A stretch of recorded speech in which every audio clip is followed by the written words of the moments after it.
Should I keep mentioning? Sure, yeah. Well, I'm still staying in the UP. Whitefish Point is just fabulous. Yeah. Have you been there? Yes. Yeah. And one of the things just to tell people that are watching this is you can have such an experience because they have an incredible museum. They've got one of the best lighthouses I've ever seen.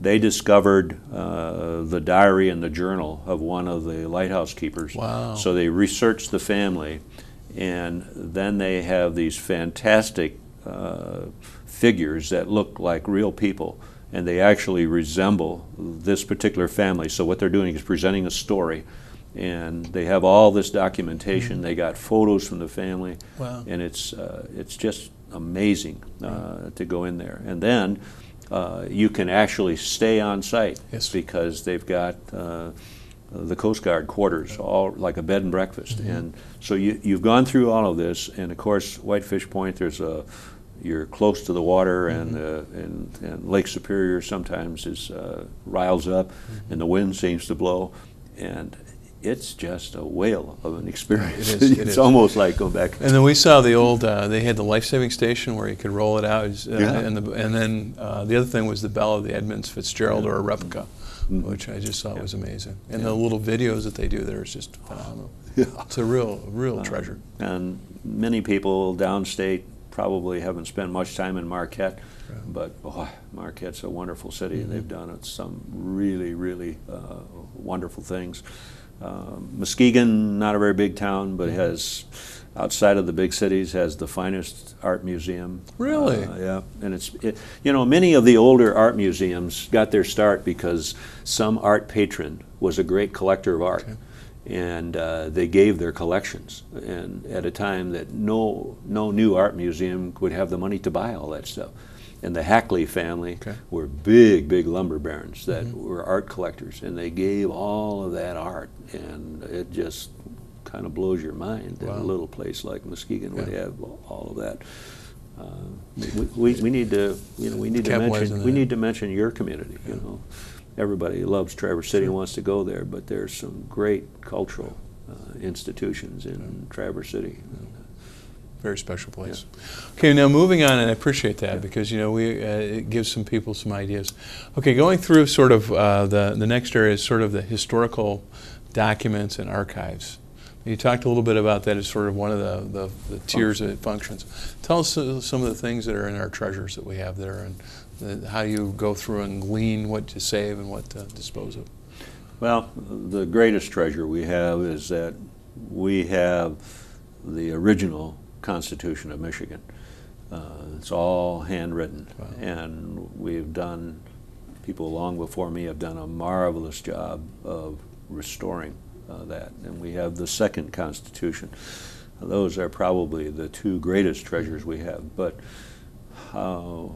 we have the best collection of archival material about Michigan's history. So just about whatever you'd want to study. Wonderful documents, tremendous maps.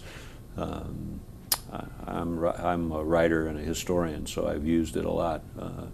If you were studying the Civil War, there's a great collection of Civil War material. If you have any military ancestry at all, I've led tours of members of the legislature, and we mention that, and they'll say, "Oh, my uncle was in the Korean War. You think there'd be something?" And boy, we just pop it out just like like that. And they're so excited. And you know, to go behind where, you know, all this stuff is kept in right climatic conditions and not a lot of light like we've got over our shoulder right now, and it's amazing collection and what you'll find on just about everything. Now you've been one of your areas you've studied a lot about is historic sporting activities in baseball. And do we have a collection of the African American semi-pro teams? Do we have a collection of our professional baseball teams that we had? Or? We've got some, but not a lot in sports history. Okay. Very good. I'd say the best collection in sports history is at the Burton Historical Collection as part part of the Detroit Public Library in Michigan. Now, we've got just a few minutes left. What do you see are the challenges facing the department and in sort of Michigan history? Are there any things that we should be sensitive to? Well, the challenge for our department is the challenge for all departments and all of state government, because the economy has slowed down, and when that happens, in state revenue. And our biggest challenge is to convince people that all things culture really matter. And we don't compete very well with public safety and education and roads and so forth. You know, those things are considered essential, and we're somewhere. And of course, my mission always is to elevate how much people value, and I don't think it's an either or. I think it's got to be both. So that's one of the big challenges, and one of the big challenges is how do we use these cultural assets to diversify and grow Michigan's economy? And I think that's real, and that's probably our biggest agenda, and we're really making some progress in that regard. But we're about preserving history, and that takes some resources to preserve history, and we promote that ethic. And if you think, if you just pause for a minute, I know I'm talking to the choir, but I'm talking to a larger audience, okay? But if there weren't people before us that were conscious of preserving our culture and history, we would have tears in our eyes. And we would say, shame on you. How could you possibly have, in good conscience, let that happen, you know? But thank goodness, I'm looking over your shoulder at the state capitol. That's a tremendous structure, and the state, in much better times, did a marvelous job of saving it.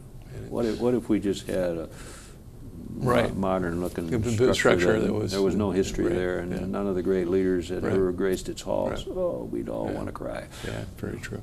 Bill, and this has been a wonderful half hour, and we're really grateful for your time today, and thank you for I know it's very busy, so spending some time with us today. This concludes another time in our Northern Michigan Update. Please feel free to contact our office at the name and address listed below. Bill, thank you very much. Oh, my privilege. Thank you for inviting me. Have a great day, everybody.